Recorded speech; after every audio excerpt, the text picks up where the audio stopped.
Hello, is this a nurse? Yes, it is. Hi, this is April Sago. I'm Anthony Sago's niece. I was just calling to get an update on how the procedure went today. So he didn't have. Are you referring to the trach? They let me know that his blood levels were down the other day, and that they updated me and said that she had decided they were going to go ahead and do the trach today. So I was just calling to see if that how it went and his status on what's going on with him. Okay, well, so they decided to not do the trach and peg today, so he's still intubated.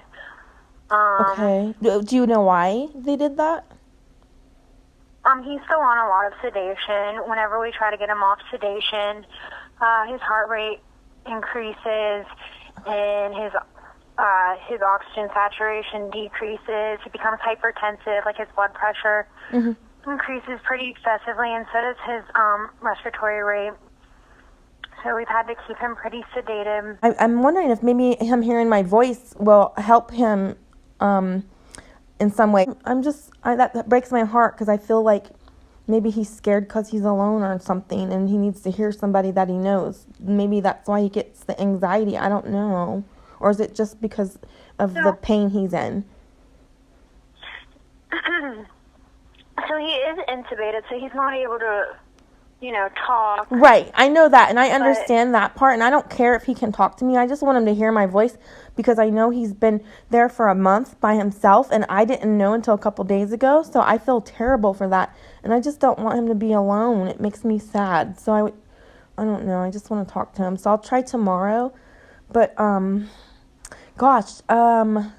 as far as the blood pressure and stuff goes, they're able to keep it regulated, though? It's in normal range, or is it fluctuating?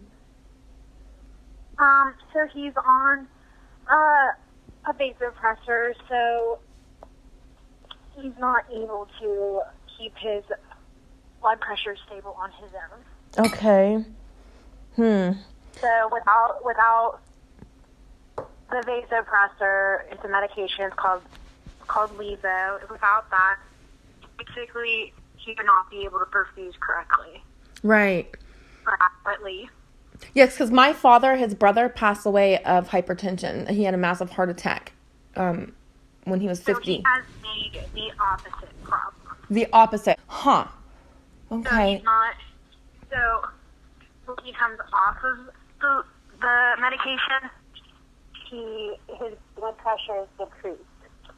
Okay. No, that's no good. So, did they call his wife? What did they decide to do? Do you know? Like, are they just going to wait a couple days to see if they can get that under control and reattempt that trach? Or are we keeping him intubated for now?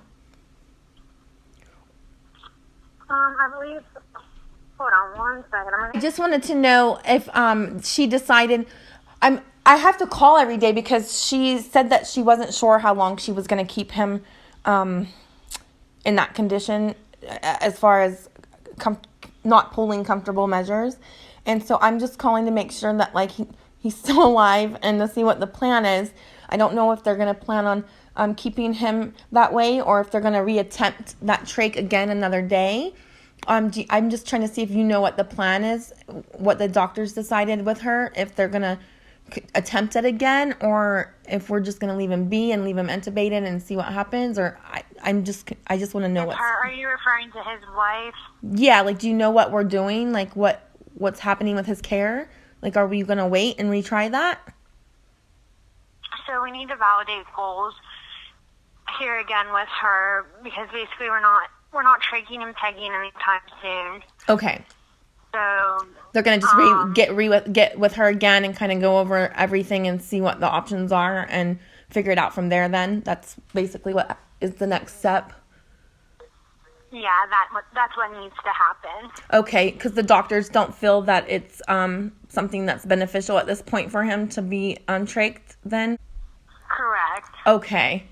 So now, just because I work in the medical field, I'm not familiar with the whole process, but I used to work for you guys down there in surgical admits, and so I'm familiar with a little bit of those processes.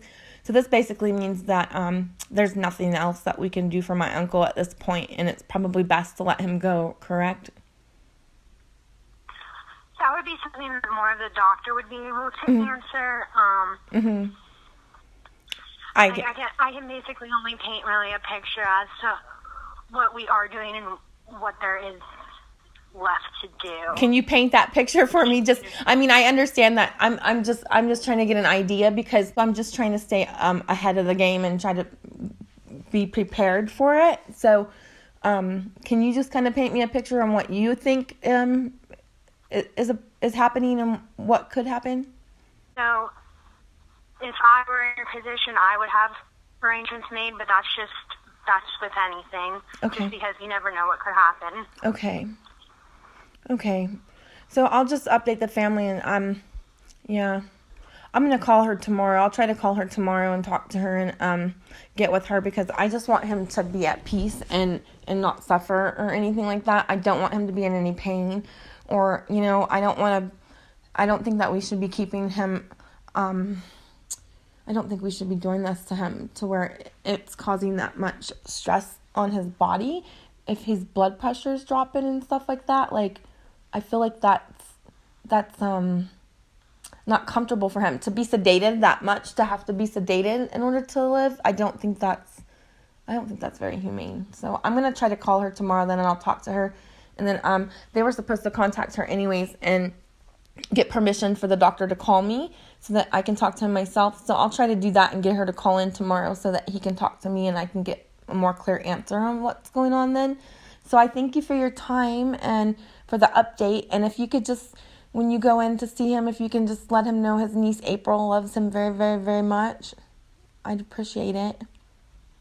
Yeah, of course. I'll let him know. Thank you so much. You're welcome. Bye-bye. Feel free to call if you have any more questions. Thank you. Bye-bye. Bye. Yeah, bye.